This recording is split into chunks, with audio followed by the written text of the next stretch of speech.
Assalamualaikum warahmatullahi wabarakatuh. Alhamdulillahi wa kafa, wassalatu wassalamu ala rasulihil mustafa wa ala alihi wa ashabihi faqad iktafa. Ashhadu an la ilaha illallah wahdahu la syarika lah wa ashhadu anna Muhammadan abduhu wa rasuluh. Allahumma salli wa sallim wa barik ala nabiyyina Muhammad wa ala alihi wa ashabihi ajma'in, amma ba'd. Bapak-bapak, saudaraku, hadirin jemaah salat maghrib yang berbahagia. Kita lanjutkan kajian fikih kita. Kemarin kita membahas tentang banyaknya mahar. Ada sahabat Rasulullah atau wanita zaman Nabi yang maharnya hanya dengan 2 sendal. Ada yang maharnya hanya mengajarkan Al-Quran. Ada yang maharnya khataman min hadid, walaupun nggak ketemu, akhirnya mengajarkan Al-Quran itu. Berarti minimal mahar itu tidak ditentukan, maksimalnya pun tidak dibatasi. Jadi tidak ada batasan maksimal ya untuk mahar. Umar bin Khattab pernah melarang. Ketika di mimbar itu dia melarang tidak boleh ada yang memberi mahar lebih dari 400 dirham. Duit saiki ngono piro 400 dirham itu. Ya. Jadi dalam khutbah itu Umar mengatakan tidak boleh ada yang memberi mahar atau mengajukan minta mahar lebih dari 400 dirham. Ketika Umar bin Khattab itu turun, ada seorang perempuan dari Quraisy yang protes, "Umar, bagaimana pendapatmu tentang ayat wa ataitum ihdahunna qintaran?" Berarti apa Umar makna qintar itu? Kan gitu. Ya. Ketika diingatkan oleh sahabiyah ini, Umar kemudian mengatakan, "Allahumma afwan, kullun nas afqahu min Umar." Ya. Dia minta maaf. Oh iya, ternyata salah kalau dia itu membatasi maksimal mahar. Kemudian dia naik ke mimbar lagi dan mengatakan, "Inni qad kuntu nahaitukum an tazidu fi sadaqatihinna ala 4 dirham, faman syaa'a an yu'tiya min malihi ma ahabba." Tadi barusan aku melarang kalian untuk memberi mahar lebih dari 400 dirham. Sekarang saya ralat, kata Umar. Man syaa an yu'tiya min malihi ma ahabba. Jadi sak karepe sampeyan ngekei pira gitu. Nah, biasanya mahar itu kan permintaan pihak perempuan. Pihak perempuan hendaknya mengerti kapasitas kemampuan pihak laki-laki gitu. Ya, jadi jangan yo ojo larang-larang temen, tapi yo ojo murah-murah temen ya. Murah-murah nemen itu ya rapi ya. Ada dulu tahun 92-an ada teman yang menikah, pihak perempuan hanya meminta mahar 500 rupiah. 92 500 rupiah ya. Kerupuk ae piro saiki, Pak ya. Ya. Tapi waktu itu kerupuk selawe, Pak. Selawe yang 500 ya lumayan, sak blek lah kurang titik gitu ya.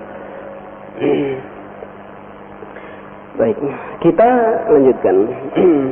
Jadi meskipun boleh ya, meskipun boleh mahar itu banyak, tinggi, tapi ada hadis Rasulullah sallallahu alaihi wasallam yang menjelaskan bahwa makruh kalau kita itu mematok mahar terlalu tinggi. Bukan haram, tapi tidak dianjurkan. mahma yakun min syai'in fa innal Islam yahrus ala ibahati furasiz zawaji li aktsari adadin mungkin minar rijali wan nisa.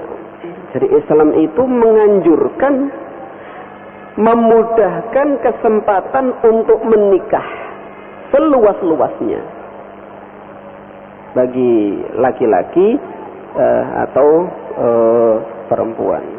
Kenapa? Liyastamti'a bil halal. Ya, agar laki-laki dan perempuan itu bisa saling menikmati dalam keadaan halal. Ya. Wala yatimmu dzalika illa idza kanat wasilatuhu mudhallalah wa tariqatuhu muyassarah. Nah, untuk bisa bergaul, bercengkrama ya antara laki-laki dan perempuan itu kecuali kalau dipermudah proses untuk menikah. Bihaitsu yuqaddiru alaihi al-fuqara alladzina yajhaduhum badlul mal al-katsir. Wa akhbara anna al-mahra kullama kana qalilan kana zawaju mubarakan. Dan memang ada dalam hadis Rasulullah sallallahu alaihi wasallam itu bahwasanya semakin sederhana atau bahasa kita semakin murah mahar itu semakin barokah. Wa anna qillatal mahri man yamunnu al mar'ah. Ya.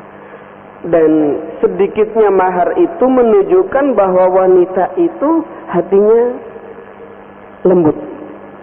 Ya, wallahualam apakah itu sudah pernah diteliti atau enggak gitu. Berarti nek njaluke gak akeh-akeh kan berarti wanita itu teriman. Kalau wanita itu ndak teriman pasti mematok, ya nek gelem 20 juta ya oke nek gak es buyar wae. Nah gitu. Siap enggak 20 juta? Enggak es buyar wae. Nah, ini menarget berarti ya. Tapi ada wanita yang welas asih. Piro njaluk mahare wis sakarep sampean. Nah, iki welas asih ya. Durung-durung wis nyeluk sampean barang ini berapa welas asih ya. Fa'an Aisyah radhiyallahu anha anna Nabiy sallallahu alaihi wasallam qala inna a'dhaman nikahi barakatun aisaruhu mu'nah. Jadi pernikahan yang paling banyak berkahnya kata Rasulullah adalah yang paling ringan maharnya. Ya. Mahar ringan tapi resepsi ini hotel apa wae berarti ya. Padha larange ya. Wa qala yamunul mar'ah khifata mahriha. Jadi wanita itu yang welas asih, yang loman adalah khifatu mahriha. Kalau maharnya itu ringan.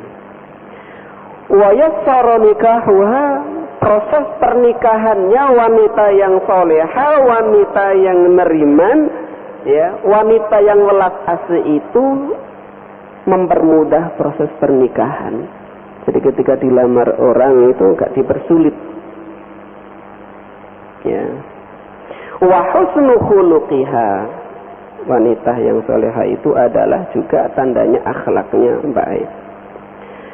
Wa syu'muha ghula'u mahriha. Adapun wanita yang celaka, wanita sing gak apik iku ghulatu mahriha, maharnya tinggi ya, bahkan mahar itu warang banget ya. Wa usru nikahiha. Jadi wanita yang celaka itu adalah wanita yang maharnya terlalu tinggi. Wa usru nikahiha, proses pernikahannya itu dipersulit.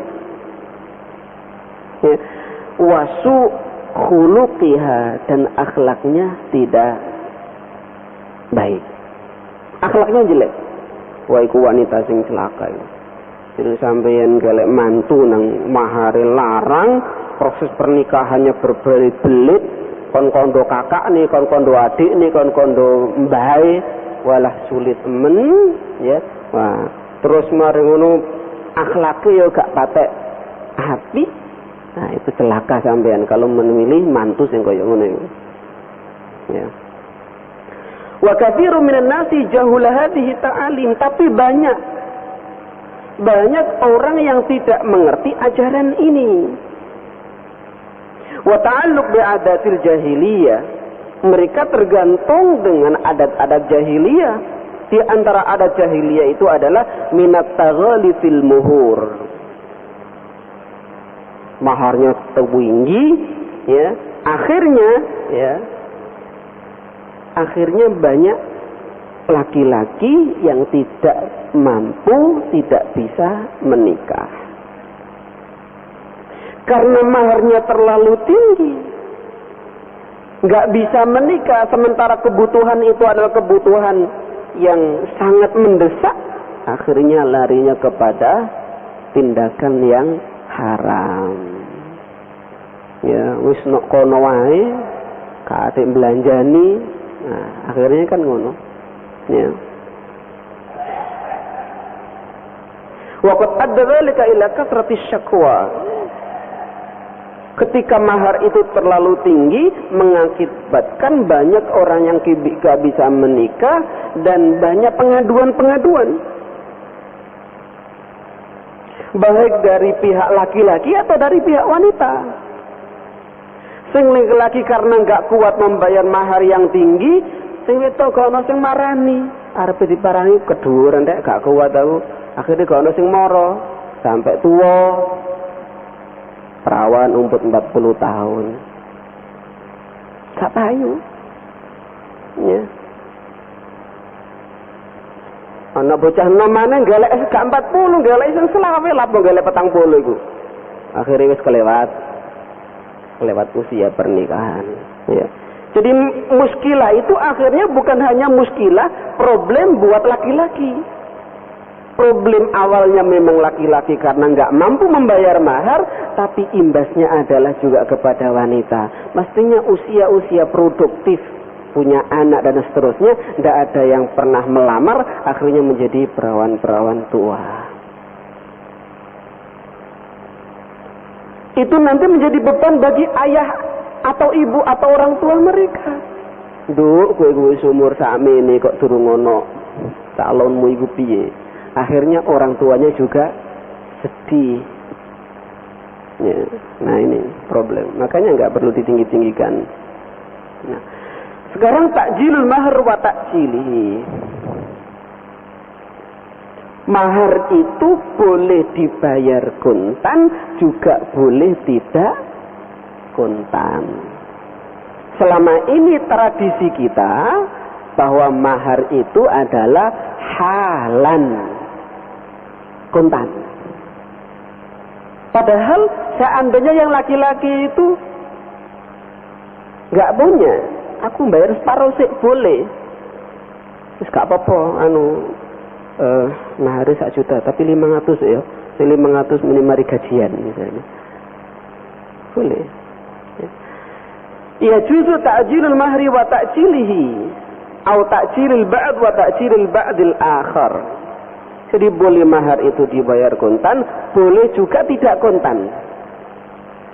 Atau boleh dibayar separuh, yang separuhnya nyicil, boleh. Lah wong mahare oleh nyicil, ono lanang gak wani rabi ki nyapo. Ya. Hasba adatin nas, menurut adatnya orang-orang pada saat itu. Wa arfuhum wa yustahabbu ta'jilu juz'in minhu lima rawa Ibnu Abbas. Tapi penulis buku ini memilih pendapat yang sebagian dibayar cash, sebagian tidak. Pendapat penulis buku ini. Beliau berdasarkan riwayatnya Ibnu Abbas. Ibnu Abbas meriwayatkan satu hadis, anna Nabi sallallahu alaihi wasallam mana'a Aliyan an yadkhul bi Fatimah hatta yu'tiha syai'an. Rasulullah melarang Ali bin Abi Thalib untuk mengumpuli Fatimah setelah akad nikah. kok oleh ngumpuli dhisik hatta yu'tiha syai'an, sampai Ali itu memberikan sesuatu kepada Fatimah. Pada saat itu Ali bilang, "Ma indi syai'un." Ya Rasulullah, aku kan duwe apa-apa iki. Faqala, "Fa aina dir'uka al-hutamiyah?" Tuh, kau lah duwe baju besi hutamiyah itu. Sorry nih. Ya. Setelah baju besi itu diberikan, ya, Rasulullah memperbolehkan Ali untuk kumpul atau mengumpuli, ya, berhubungan suami istri dengan Fatimah. Nah, hadis ini yang dijadikan dasar oleh penulis buku ini untuk memilih lebih baiknya itu dibayar sebagian. Tapi sekali lagi, kuntan di depan boleh, utang boleh, bayar sebagian pun boleh. Ya. Rawa Abu Dawud wa Ibnu Majah an Aisyah qalat, amarani Rasulullah sallallahu alaihi wasallam an udkhilal mar'ata ala zawjiha qabla an yu'tiha syai'an. Kalau hadis yang tadi itu mengharuskan harus memberi walaupun tidak tidak lunas, ya, walaupun tidak penuh. Hadis yang kedua ini dari Aisyah juga. Oh, tadi dari Ibnu Abbas, ya. Dari Aisyah bahwasanya Rasulullah pernah menyuruh Aisyah. Kata Aisyah, amaroni Rasulullah. Aku tahu di kongkon Nabi an udkhila imra'atan ala zawjiha qabla an yu'tiha syai'an. Disuruh memasukkan tanggungan perempuan itu atas suaminya, ya, tanggungan kehidupan, makan atau apa, qabla an yu'tiha syai'an, sebelum laki-laki itu memberikan sesuatu mahar, ya, buat perempuan itu. Hadis yang kedua ini menjelaskan bahwa boleh seorang laki-laki itu kumpul atau mengumpuli istrinya meskipun belum dikasih mahar. Ya. Belum dikasih mahar apapun boleh. Tapi sudah menjadi tanggungan si laki-laki. Kebutuhannya ya harus dicukupi, ya. Butuh makan, butuh sandang, dicukupi sama suaminya. Cuman belum dikasih mahar. Itu boleh. فهذا الحديث يدل على أنه يجوز دخول المرأة قبل أن يقدم لها شيئا من المهر. Hadis yang riwayatnya Aisyah ini menunjukkan bahwa boleh seorang laki-laki itu kumpul berhubungan dengan istrinya meskipun belum dikasih mahar sedikit pun. Yang penting wis akad nikah. Yang penting itu gitu. Maharnya belum dikasih sedikit pun itu sudah boleh, ya, dikumpulin. Qala al-Auza'i wa hadits Ibnu Abbas yadullu ala anna al-man'a kana ala sabilin nadab. Jadi hadisnya Ibnu Abbas itu menunjukkan bahwa larangan Nabi untuk mengumpuli Fatimah bagi Ali itu adalah ala sabilin nadab. Bahwasanya membayar penuh atau sebagian dari mahar sebelum berkumpul itu adalah anjuran, bukan suatu keharusan. Jadi pemuda-pemuda yang belum menikah, seandainya sampean sudah akad nikah meskipun belum bayar mahar, itu sudah boleh, ya, berkumpul dengan istrinya, boleh tidur satu kamar dengan istrinya.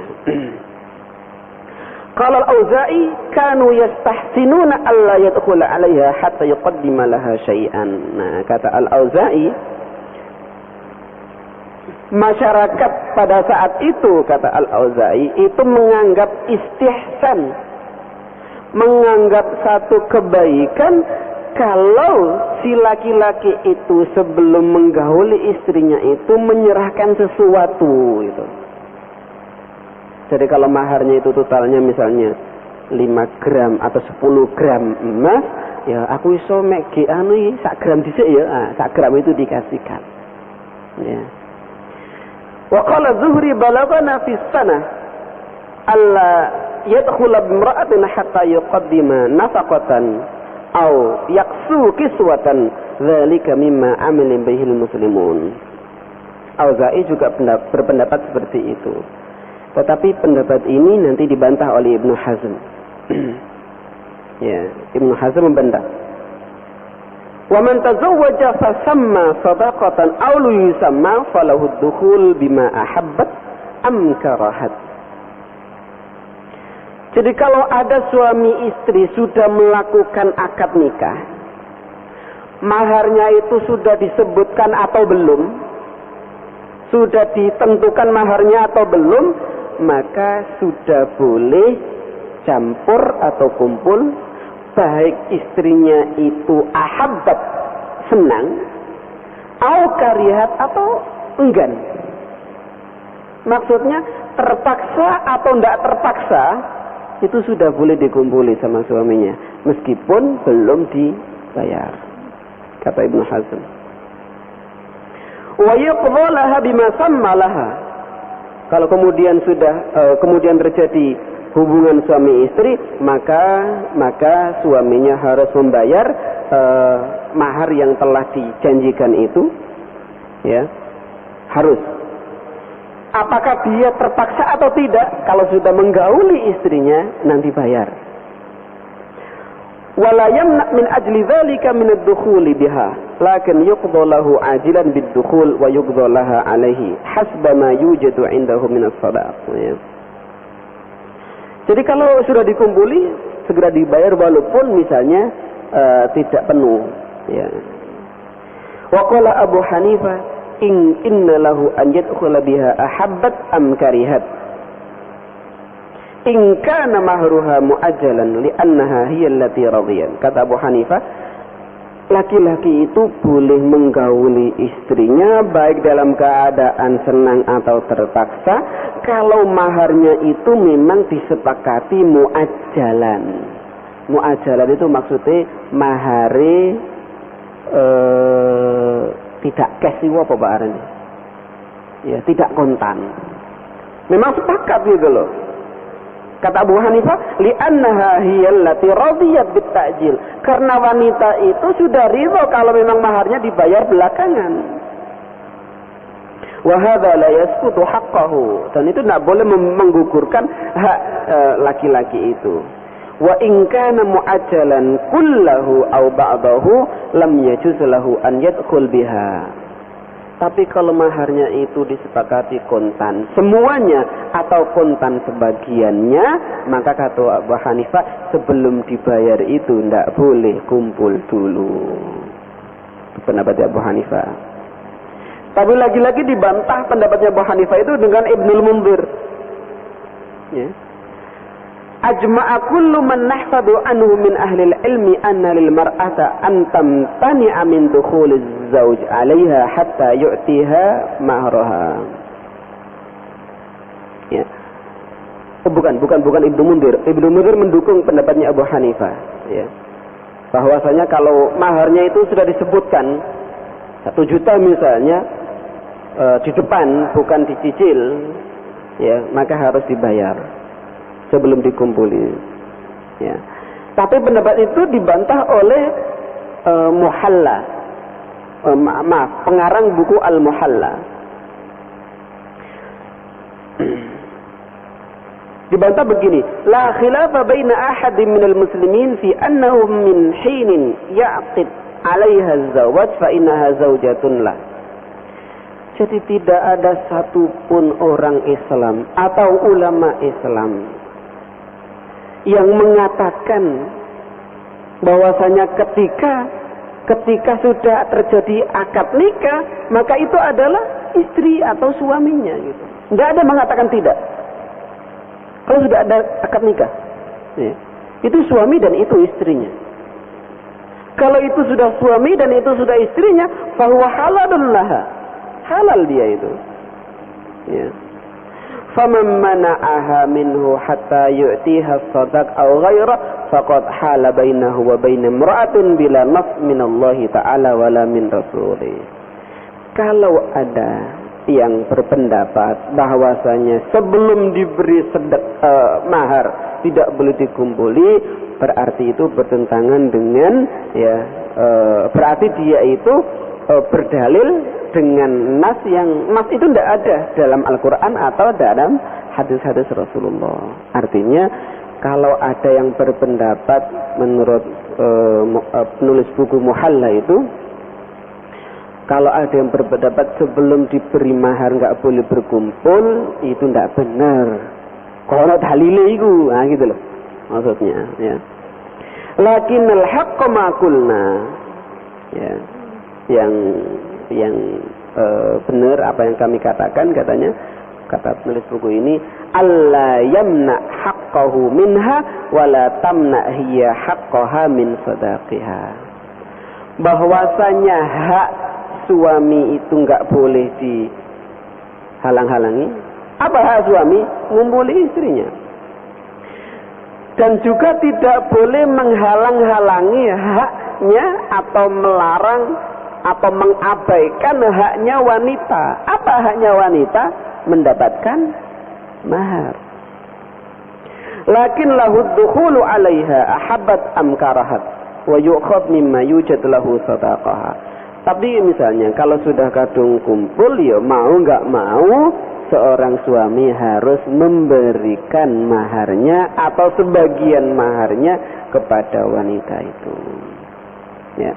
Wa sahha an-nabi sallallahu alaihi wasallam tafsibu qaulil qail a'ti kulladzi haqqin haqqa. Berikan haknya orang yang punya hak. Haknya seorang suami setelah akad nikah bisa berkumpul dengan istrinya. Dan haknya istrinya setelah akad nikah mendapatkan maharnya gitu. Ya, kecuali tadi kalau istri atau calon istri tadi itu sudah siap maharnya diutang. Dek, aku siap nikah bulan Juli iki, tapi maharnya meni Agustus. Sudah siap gitu. Kalau sudah seperti itu, ya masa selama bulan Juli iki gak kumpul belas. Ya. Apa gunanya? Mending nikah bulan Agustus wae. Ngenteni turun gaji. Ya. Kan gitu. Berarti boleh kalau memang dia sudah siap. Apalagi maharnya orang Jawa yo gak larang-larang men. Ya, kalau sampai nikah oleh wong Mesir ngono yo pancene larang.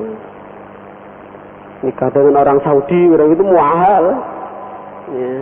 Makanya ketika teman-teman di kelas itu cerita kepada salah seorang ustadz di Libya dulu bahwa maharnya orang Indonesia itu sekian, kata ustadz, ada rukhis, wah murah. Jadi nek murah lah kok kon mek nikah sitok iki. Ya lor tata telu. Wah. Saya bilang ustadz gak gampang ngono iku ya. Nek wong Arab arep loro telu wae, mahare larang kok, ya. Baik, sebelum kita lanjutkan, barangkali ada yang ditanyakan, ada mic di depan. Monggo Pak Haji.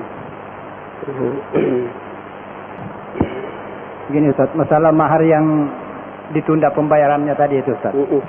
Apakah Anda mengurangi makna daripada ayat An-Nisa ayat 4? Gimana? Bismillahirrahmanirrahim. Minasyaitonirrajim. Wa tunikah sadukatihin dan ihlal itu Ustaz. Dan seterusnya. Mohon jelaskan. Iya. Fa intibna lakum dan seterusnya itu ya. Baik. Ayat itu memang tidak secara terang-terangan ya menganjurkan membayar di depan. Ya. Tidak terang-terangan. Bayaran di muka itu enggak terang-terangan. Cuma memang ada anjuran untuk memberi mahar. Nah, memberinya itu kapan? Apakah di depan atau di tengah atau di belakang? Nah, itu ayat itu enggak merinci. Gitu ya. Kalau kita melacak lagi kepada kasus-kasus sahabat itu ada ternyata kan ya.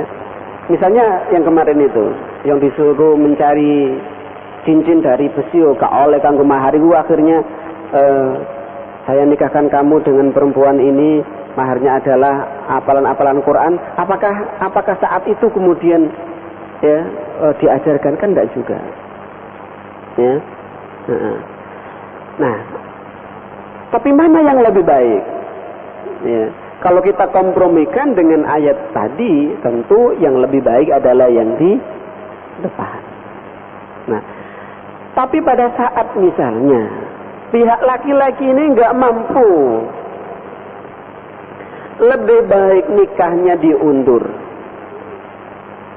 dengan resiko-resiko mungkin yang tidak kita inginkan, atau kita akadkan, ya, dengan mahar mungkin dicicil atau ya nantilah misalnya, tapi anak ini selamat. Nah, tentu kalau kondisinya seperti ini, ya, yang kedua ini yang kita pilih.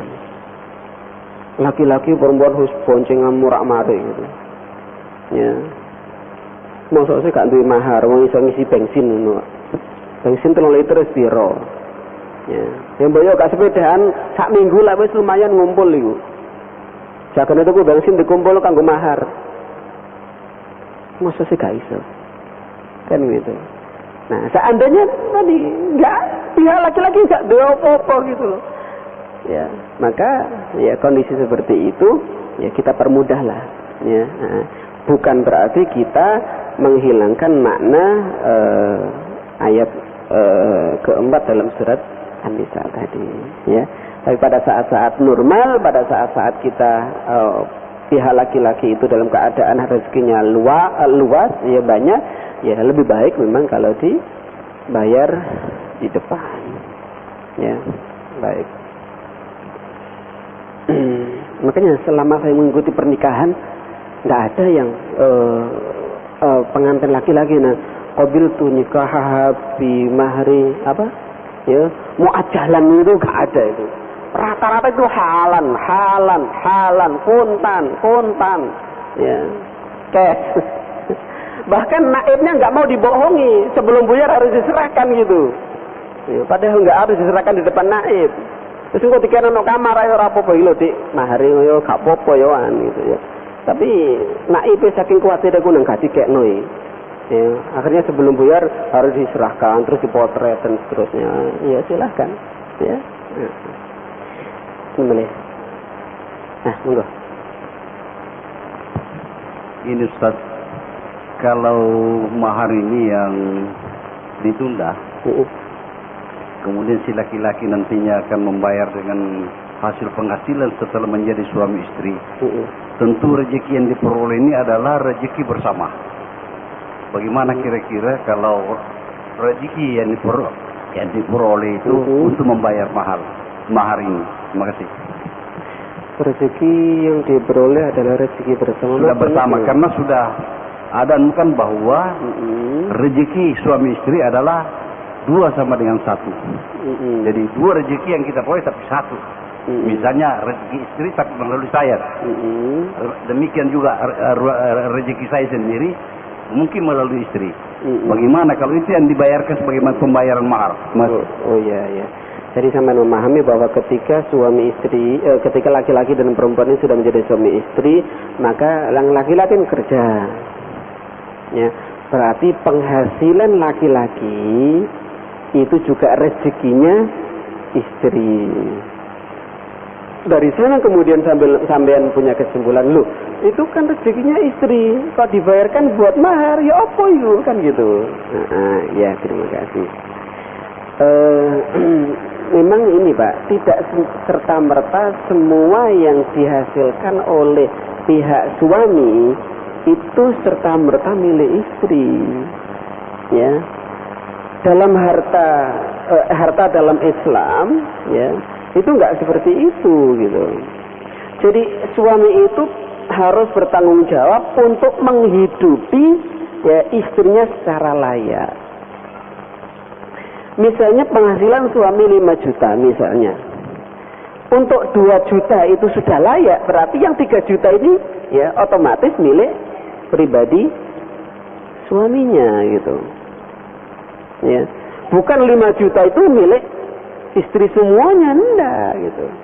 Suami itu memberi melakukan menunaikan kewajibannya, ya, memberi nafkah yang layak cukup bagi istrinya.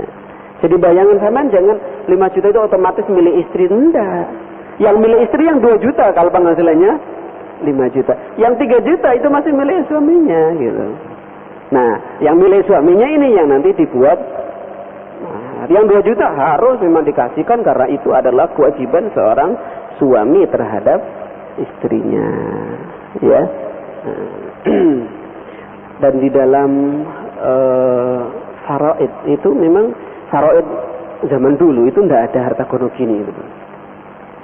Ya, nggak ada harta gono gini itu tidak ada. Saya lacak di buku-buku kelas itu tidak ada gono gini gitu. Jadi jalur harta suami ya wae suami, jalur harta istri ya wae istri. Seandainya istri sampean itu nyambut gawe,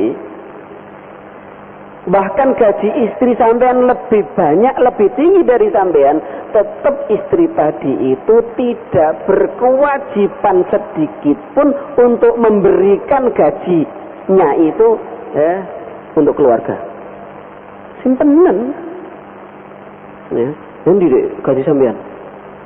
Kalau oleh takon ngono, nek takon piro nek gak apa-apa, piro sih gajine? 2 juta ayo, alhamdulillah. Sampeyan njaluk ya. Oleh ya. Nek oleh utang, utang di, utang boleh ya. Jadi istri nggak punya tanggungan. Misalnya anaknya belum bayar, penjual bapakmu. Bu, sampean kan direktur gajinya lebih gede. Lah itulah gak kewajiban, punya kelana kon, bapakmu sing kewajiban itu. Nah. Tapi umpamane bapaknya gak jambut gawe, bojone gajine luwih gede mosok yo anake gak bayaran dijarno wae. Ya. Mungkin itu sudah bisa Bang. Terima kasih atas perhatiannya. Mohon maaf kalau ada kekurangan. Kita akhiri dengan doa kafaratul majlis. Subhanakallahumma wa bihamdika asyhadu an la ilaha illa anta astaghfiruka wa atubu ilaik. Assalamualaikum warahmatullahi wabarakatuh.